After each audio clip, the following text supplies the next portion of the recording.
So the next thing I got started with in the design was coming up with the patterns and the formations. So one of the interesting things about the game, aside from the fact that it's taking place on a single screen, is that you have to somehow make the enemies come onto the screen in some way. Like, I mean, if you just have them there, like, that's viable, but it's not interesting. So the idea behind patterns and formations, the patterns are how the enemies would basically fly onto the screen. So a pattern would be like some sort of flight path with a specific number of enemies and specific types of enemies in it, who, after flying that flight path, would then enter formation. And each level would have its own unique formation that would be filled in certain ways, with the very top row being the tough enemies, and any of the rows under that being the standard enemies. And the reason why large enemies aren't included in that is because large enemies just fly around wherever they want to. They never enter formation. Now, this was actually going pretty well at first, until I realized that if I had to make patterns and formations for every single level, this was going to get out of hand really fast in terms of just how much work would be required. So I needed to simplify this a bit. In fact, I didn't actually notice this was a problem at first until I started putting together a new system for doing the power-ups, because I wasn't really satisfied with what I originally came up with. And this is when I noticed there were a lot of problems. In fact, the design was starting to fall apart at the seams because I wasn't really doing things the way I should have been.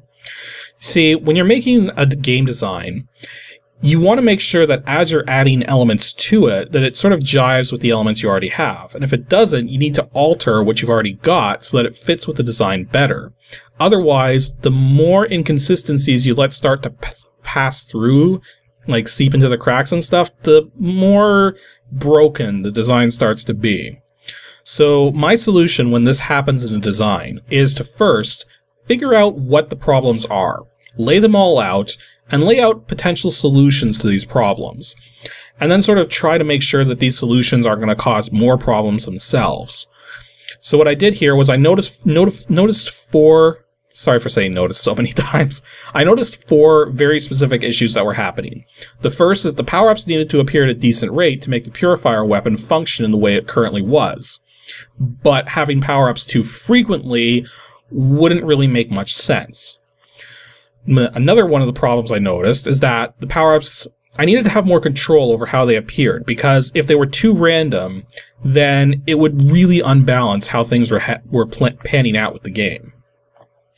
Another thing I noticed is that having the enemies come onto the screen, like in patterns, was going to potentially make it so that the player could just kill all the enemies before they even really become a threat.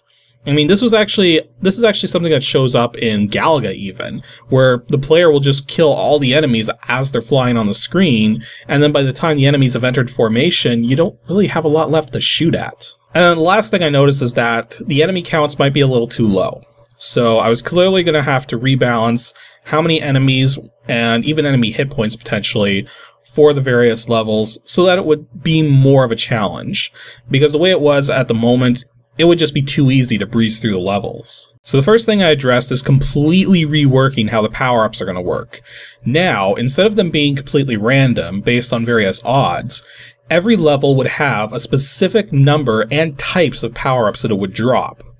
However, not necessarily exactly which power-ups would drop. For example, in a particular level, there might be one weapon power-up and one instant power-up, or one weapon power-up and one usable power-up. So the idea is that those, like, it would still be random within those types, but the types themselves won't be random, and that way it balances itself out better. The exception to this is going to be the large enemies, as the large enemies are now always going to drop a power-up. But then you don't fight large enemies every level, and usually you only fight one or two of them. So that should keep things balanced out fairly well. I also came up with a couple new power-ups. There's going to now be a double shields power-up, which is basically the same effect as picking up two shields power-ups together. And there's also going to be a weapon boost power-up. Basically, the way the weapon boost power-up is going to work is that if you have leveled weapons, it'll boost your current weapon by one level. Maybe 2 levels, but definitely 1 level at least. And if you have a combo weapon system, it'll actually give you a random weapon to add to that combo. So basically the weapon boost is just a way of increasing your weapon power, and this is what the standard enemies will drop in the middle of a boss battle if you don't have enough weapon power already to fight the boss at an optimal level of power. In terms of fixing the purifier weapon so that the whole power-ups thing would make more sense with it, I actually decided to make it not affect power-ups. The purifier weapon instead is now simply going to make it so that your multiplier increases faster, which will probably work out better for the balancing. The thing is, with the score, you actually will be getting extra lives at X number of points. I haven't decided how many points yet, because that's probably something I won't be able to decide until we actually have a working game engine. But it's something to keep in mind, is that the points will matter towards things like extra lives and such. My solution to the whole thing with the flight patterns and the formations and stuff was to actually make it so that at the very start of every level, the enemies would just simply warp in all at once. However, there would actually be certain points that they would warp in from, so you could actually concentrate your fire on a particular point, hoping to do some damage in the process. Once the enemies have warped in and have entered formation, then there'll be patterns that can be followed for enemies to replace the ones that have been destroyed, since the initial formation isn't necessarily all of the enemies you'll fight. There'll be more to fill in the gaps as you defeat them. Since I was making the multiplier more important, I also decided to get rid of the damping upgrade in terms of the different ships, as they can have different upgrades and everything. I don't know if I actually talked about this yet or not. It's been a while since I looked at my last stuff, but instead of having the damping effect, there's now going to be a multiplier effect that you can upgrade so that you can gain your multiplier faster. And one of the last things I worked on at this point was actually doing the sort of balancing of how many enemies would make for decent gameplay versus how many hit points they would have versus how much damage the player would be expected to be dealing versus how many missiles the player might have.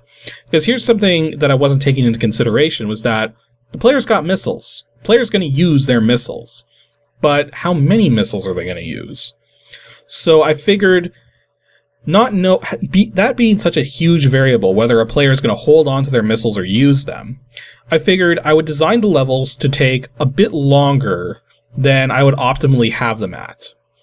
So I started things off at 16 seconds minimum that it would take if the player wasn't using any missiles. And then I sort of increased that as things go along, and ultimately want it to be somewhere closer to 25 seconds by the end of the game. So, and I also have to keep in mind that the player is potentially going to be improving their weapons as they go along, thus improving the amount of damage per second they're going to be doing, so the hit points have to go up considerably as a result of that. But then there's a certain point where that needs to taper off, because you can only upgrade the weapons so much. So it does consider that if the player is not upgrading their weapons, the levels are going to take longer, but they'll probably counter that by having different upgrades. So it should balance out in a decent way in that sense, but then I had to consider the bosses as well. In order to figure out the bosses, I first had to figure out what average number of missiles the player would have by the time they reached a boss, and what kind of weapon damage to expect at that point in time. It was at this point I realized that I needed to have some sort of limits on the weapon upgrading, so that you could only upgrade the weapons at a certain point, so to speak. Like, I mean, at the very start of the game, you could apply upgrades to get the first level of upgrades to whatever system's on your ship, but I made it so that it wouldn't be until the end of level 40 that you would actually be allowed to start doing the second upgrades on things. So until that point in time, you would have to spread your upgrades around. So with that in mind, I was better able to figure out the sort of balance for everything. And by doing that, and figuring out how many missiles the players are likely going to have based on how many missiles they're likely to pick up from power-ups, I was able to figure out about, I'd say like, I was sort of guessing that players would use about half of their missiles in a boss fight. Not all of them, because then they wouldn't have anything to get them out of a bad situation. So, by taking that into account, based on how much damage their missiles are likely going to do, well, actually, I took the whole range just to get sort of a midpoint, and based on how long I wanted the fights to last, that was what allowed me to figure out what the good balancing points for the boss hit points would be. And I ultimately figured out that 640 hit points would be the best sort of starting hit points for the very first boss on level 10. The level 90 boss would be around the 2,000 hit points mark, and then the final boss, since I wanted the final boss to take at least twice as long as the level 90 boss, I basically just doubled the hit points. So and I also had to keep in mind that that the players would probably just burn through all of their missiles on the very last fight. So the final boss is going to have 4,000 hit points. And so this let me check off a lot of my balancing issues that I noticed early on. So with so many things fixed, the design is now back into a state where I can work with it again. And that's something to keep in mind, is that you can't let your design get too far out of whack, or you're going to lose control of it. You got to make sure you keep it in balance, or yeah, it's just going to fall apart.